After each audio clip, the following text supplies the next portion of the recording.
Well, good morning from the AT.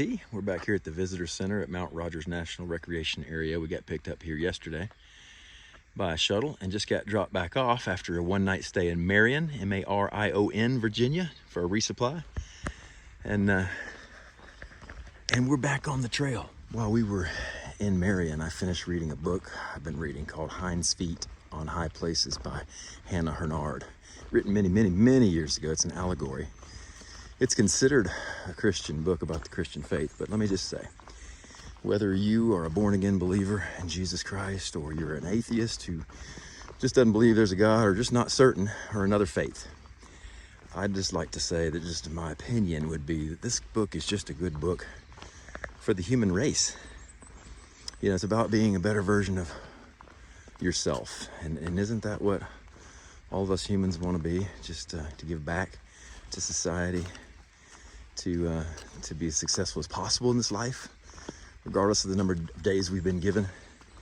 Now, with all that being said, especially to you AT through hikers in the future, I would just highly recommend, if you haven't read it, put it in your phone. Wait a few weeks before you read it. That was my story, and since it's gone so well, I just want to share my experience, and that is I waited several weeks, 3 or 4 weeks before even opening the book and starting reading it at all. And that had given me an opportunity to start tasting what the trail's all about, feeling the vibe, feeling my own feelings were being exposed, as the trail does so readily and so effectively, physically, mentally, and emotionally and spiritually. All of those things are already being opened up 2 and 3 and 4 weeks into the hike. So I would start reading it then. But it's just a really good read. I would highly recommend that you read that book on the trail, because it talks about high places. Well, here we are once again, walking a high ridge in Virginia. Had a special moment yesterday on a high ridge. And so anyway, this book kind of makes sense about the mountains and the high places that we go. Our own getting better in our stepping, if you will, our sure-footedness as we've spent weeks walking on rocks and roots and such. Then you get up to these high places and you feel a little bit more sturdy, more strong. Anyway, a lot of good correlation between all of our lives, regardless of faith, and our walk of life. Put it on your list of what to take on the AT, and it weighs nothing. It's in your phone. Hope you enjoy it.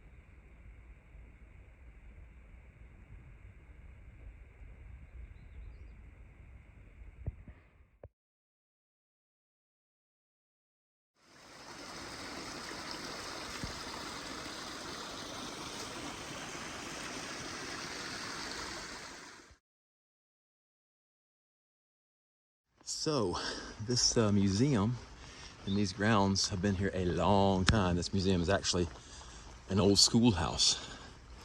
So Dana, just imagine yourself living back in the times of those things, old things, and let's go check it out. You'd have been teaching here, kids of the community. There's the farm shop. This stuff is old, y'all. Chicken area over there. Good running water here. I can imagine them coming out at lunchtime, sitting around here in the grass. Can't you see them, Dana? It's beautiful.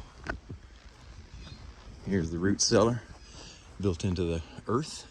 Keep the temperatures good and cool. And an old home place right here. Obviously, it's gorgeous, isn't it? And big pasture area. Looks like where I grew up. Does it? Oh man. Steph says this looks a lot like where he grew up. Old school, beautiful place, beautiful farm in the country.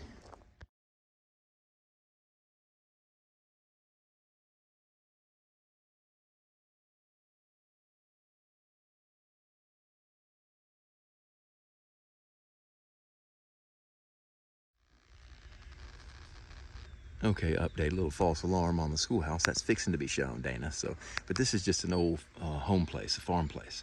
Beautiful. And Steps was just telling me all about that corn crib and the corn shucker that you saw just there in pictures. They had this type of equipment, and as a boy, he was there working that type of equipment, loving it. Big old wheel, big flywheel would be underneath that corn shucker, and you'd get that, he said, you'd get that thing going and get momentum, and you just drop those ears of corn straight through that thing, and it'd just take care of business. But it brought back a lot of memories for Steps. That was a sweet moment. I'm so glad I could share it with him as he was sharing it with me. I mean, he grew up in a place very similar to this.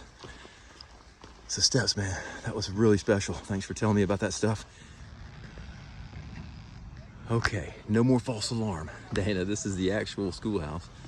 Trail Magic here. This is from them. And we're certainly thankful for them. Look at this old schoolhouse. And by the way, this is only 400 or 500 yards probably from that home place we just saw. So it's still possible your class, Dana, could have been eating lunch over there by that little creek. Because there's not a creek right here next to the schoolhouse. They probably would have gone out for some recess. It's just right through the woods where we came from. And look, right on command, a pretty basset hound. That's for you. So this is it. It says Lindamood School, 1894. And now I'm gonna take my pack off and go inside. Look at the wood shake roof. And Steps said his daddy went in a school exactly like this way back in the day. Yeah, a lot of memories of Steps. This is a special day for him. And man, it makes me feel good too.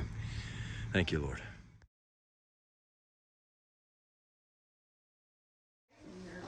Okay, all right, Dana, so here it is. We got heat in the center. There's your chalkboard, your desk. I don't know what all of this is, but I'm sure Steps would probably be able to tell me. It's a beautiful place. Look at these old desks. Wow. And then, of course, the trail magic they're providing is very nice.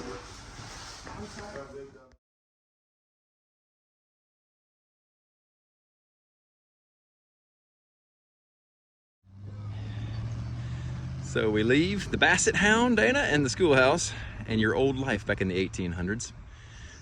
And the museum we just came from, just right over there. You can access the same thing we saw right behind that house. We leave this in our rear view, and now we head across the field, and we continue.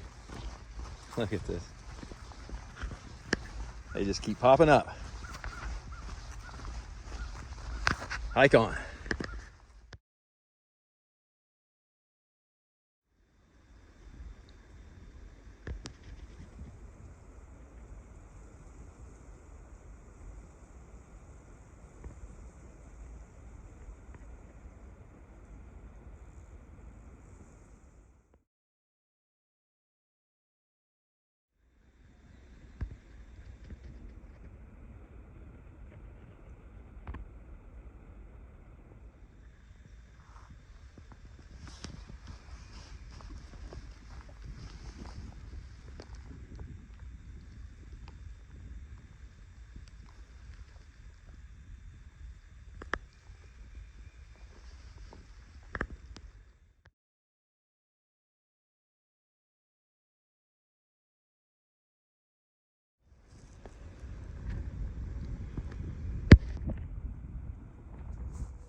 Gotcha. I don't know what an alfalfa farm looks like. That, yeah, has the feel. Yeah. Hey Mom, you'd love these dogwoods. Look here. There. We just passed a couple more. Here's another one blooming right here for you. Look at that. Just beautiful. Oh, look at them. We're seeing quite a few though. Thinking of you, Mom.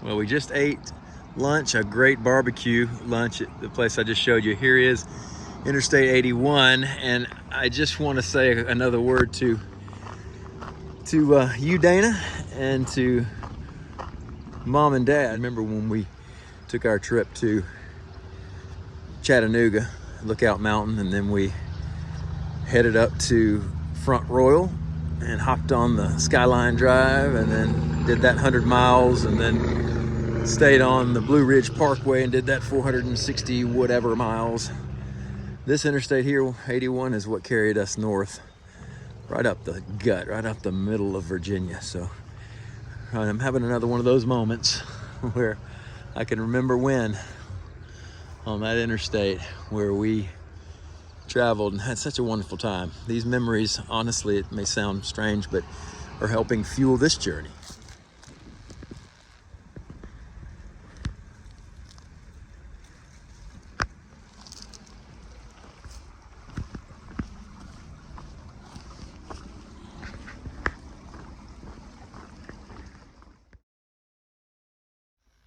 Okay, everybody, I don't normally put my face on the video as much, you know, because you'd rather see the trail, but I have to show you who's behind me, sneaking up. That is Tin Man. I'm not gonna even begin to go into all the exploits that this guy does. I'm gonna let him pass right here. Thanks. Okay, so now all of a sudden I'm following Tin Man, and the chances of me ever passing him again are nil. I will never pass this guy. Here he comes, and there he's fixing to pass James. All right, James will be, I'm sure, journaling more about this guy, but we're pulling for you, Tin Man. We're happy to know you, brother. Hey, you know, you and I have hiked the same things now, because I've hiked from Key West all the way up through Alabama, up to St. Hurley. Okay, so Tin Man, let me just give you a quick couple things. This guy's from the Netherlands. He hikes in America because the Netherlands has hiking, but it's more like bicycle paths, not really like what we have. So he right now is hiking the ECT, Eastern Continental Trail. He started in Key West in mid-December. And here he is right here passing us on whatever date this is. Today, for example, he did 30 miles this morning before stopping at the restaurant we just met him at to eat. Steps and Tin Man are friends, so he knew he was coming. He waited for us. And then now he's gonna go do 25 more this afternoon. So he'll have a 55-mile day today. He does hike into the night. If you're wondering how that works with the daylight hours, it doesn't matter. That doesn't restrain him, but he's off. He's also has his record for 24 hours with a full pack is 80 miles, full pack. 24-hour challenge, 80 miles, this guy. So think of that. All right, enough about Tin Man. We're pulling for him. He's gonna continue to finish the Appalachian Trail. He's gonna do the long trail and some other trail up around New York. He's not just doing the AT, he's doing all kind of trails. And then he'll go up into Canada and finish and complete the ECT as well. And next January 1st, he's going to attempt the FKT, fastest known time, for the Florida Trail. So he's in his prime and he's doing some stuff, some impressive hiking stuff. So anyway, you go, Tin Man. Hike on and get it done.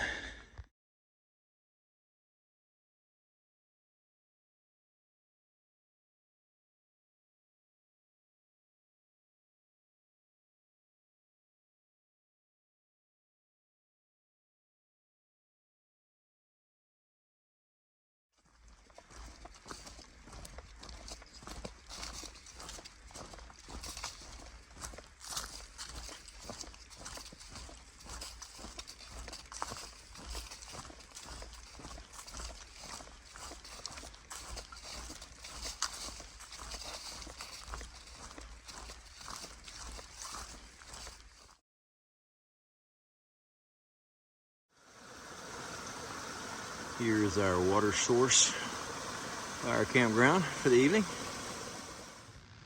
So that water source is just right down there. And then we've got this little part of the campground to ourselves. There's steps. There's the sun fixing to set for us. Got my shirt hanging and fixing to grab a quick bite. We're not cooking tonight because we had such good meals today already. And that'll close another day. We had over 18 miles today, so another really good day on the AT. Good night.